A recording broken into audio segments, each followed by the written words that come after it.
आज ये मैं वीडियो सिर्फ भाजपा विधायकों के विरोध में बना रहा हूँ, जो नए नए जीत के आए हैं, गब्बर सिंह बन के घूम रहे हैं, उनके विरोध में। आज हर विधायक किसी न किसी के दबाव में, डायरेक्टली बोला जाए तो मोदी, शाह और राजनाथ सिंह के दबाव में यहाँ वीडियो बना के डाले जा रहे हैं, क्योंकि उनकी अपनी नौकरी बचानी है। हर विधायक डाल रहा है। क्यों डाल रहे हो भाई? क्यों डाल रहे हो आप क्यों नहीं बता रहे हो मोदी अमित शाह को कि 21 में जब मार खाया था तो आप कहाँ थे? जो झंडा उठाने के नाम पे मार खाया, मर्डर हुआ, दुकान जला, गाड़ी जला, बस जला, टोटो जला, ऑटो जला, उस समय आप कहाँ थे? किसके साथ खड़े थे? आप तो दिल्ली में बैठ के मस्ती कर रहे थे।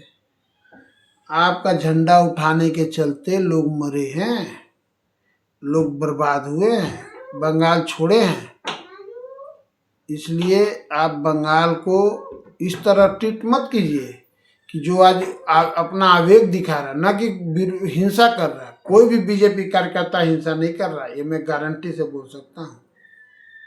कोई भी मैं एक भी वीडियो ऐसा नहीं देखा जहाँ कोई बीजेपी कार्यकर्ता किसी का घर में ढूक के मार रहा हो, किसी के माँ बहन को खींच के रास्ता में ला के आग लगा रहा हो, किसी को नंगा करके नचा रहा हो, किसी का दुकान जला रहा हो, किसी का गाड़ी, किसी का ट्रक, किसी का घर नहीं जलाते हुए मैं एक भी वीडियो नहीं देखा। हाँ, कुछ लोग पार्टी ऑफिस को तोड़ते हुए दिखे हैं, पार्टी ऑफिस का झंडा हटाते दिखे। क्यों दिखे हैं? उनके अंदर आवेग और क्रोध पड़ा हुआ है। किससे? उसी पार्टी ऑफिस, उसी झंडे, उसी पार्टी क्लब से। क्योंकि वो लोग उसका वाक स्वाधीनता छीने हैं, बात कहने का अधिकार वो लोग छीने हैं, वो लोग जाके उनको मारे हैं, वो लोग जाके उनको तोड़े हैं। इसलिए ऐसा मत कहिए कि हिंसा हो रहा है। हाँ, मगर ये भी नहीं होना चाहिए, पर कुछ तो होगा ही। आप इसको कैसे नकार सकते हैं? 21 में तो आप लोग भाग गए दिल्ली, विधायक लोग घर में घुस गए। शुभेंदु अधिकारी गए थे क्या लात खाने लोगों के साथ? हावड़ा में कौन गया था लात खाने? उमेश राय गए थे लात खाने क्या? जिसका घर जला, जिसको मार के उठा के 20 दिन 25 दिन लॉकअप में, हॉस्पिटल में था, उसके बाद 6 महीना बाद लॉकअप से आया। उमेश राय गए थे क्या? संजय सिंह गए थे क्या उनके साथ? आज बड़ी बड़ी भाषण दे रहे हैं।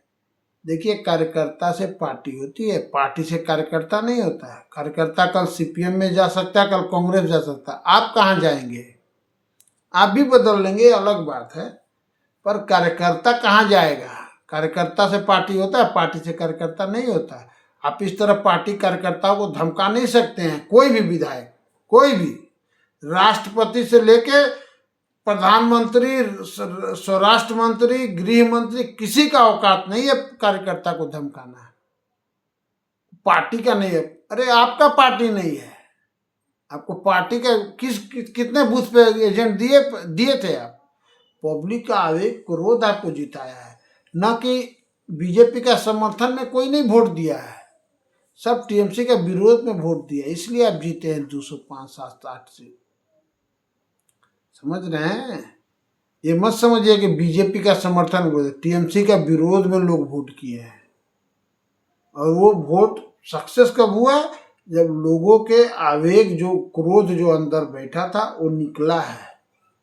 निकला कैसे है? ऐसे ही निकलता है, हिंसा के रूप में नहीं निकल रहा है। मैं एक भी वीडियो नहीं देखा हूँ। इसलिए धमकाना बंद कीजिए, लोगों को विश्वास दिलाइए कि जो भी आपका क्षति हुआ है उसको हम पूर्ति करेंगे, उसका हम भरपूर करेंगे। और दूसरी बात यह है कि आप बंगाल से क्लब की राजनीति को खत्म कीजिए। सिर्फ क्लब राजनीति, यदि पॉलिटिकल राजनीति से क्लब राजनीति को जोड़ के रखेंगे, जो सीपीएम ने शुरू किया और टीएमसी ने बढ़ाया, उसको खत्म करना है आपको।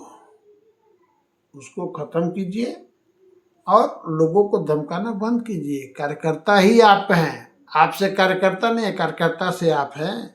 5 साल के बाद फिर इसी कार्यकर्ता के पास आना पड़े जिसको आज धमका रहे हो। माफ करो भैया, माफ करो, बहुत दिन नहीं है। आदमी बन के रहो और आदमी बन के रहने दो। आवेग को हिंसा का रूप मत दो आप। पार्टी ऑफिस तोड़ेगा नहीं तो क्या करेगा? वही पार्टी ऑफिस को धमका रहा था। यदि ये मेरा प्रतिवेदन, मेरा वीडियो आप लोग को लगे कि मैं सही बात आप लोग के सामने रख पाया हूँ, तो आप यदि समर्थन करते हैं मेरे बातों को, तो आप मेरे वीडियो को लाइक कीजिए, कमेंट कीजिए और भरपूर शेयर कीजिए। क्यों? क्योंकि ये विषय हमारा नहीं है, ये विषय हर उस कार्यकर्ता का है जो 15 साल से उत्पीड़ित हुआ है। हम समर्थक थे, हम कार्यकर्ता नहीं थे, कभी भी नहीं थे, सही बात है। मगर मेरे पीठ पे छाप भाजपा का ही था। मेरे अगल बगल टीएमसी करने वाले जानते थे कि हम भाजपा समर्थक हैं और खुला थे, छिपा हुआ नहीं था। हाँ, झंडा लेके नहीं घूमते थे, क्योंकि आप जैसे नेताओं को मालूम है जिस दिन आपको पलटी सरकार मिलेगा उस दिन आप पलट जाएंगे। इसीलिए मैं किसी झंडा का साथ नहीं रहता हूँ, समर्थक होता हूँ।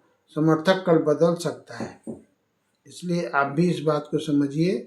और नेताओं को भी मैं चाह रहा हूँ कि भाजपा बंगाल में 20, 25, 30, 35 साल रहे, क्योंकि बंगाल को जरूरत है भाजपा का। केंद्र शासित सरकार का बंगाल को जरूरत है, बंगाल का डेवलपमेंट के लिए। मैं बंगाल में जीता खाता हूँ, मुझे भी बंगाल का चिंता है। मगर ये राजनीति नहीं चलेगी भैया, खत्म, शेष खत्म।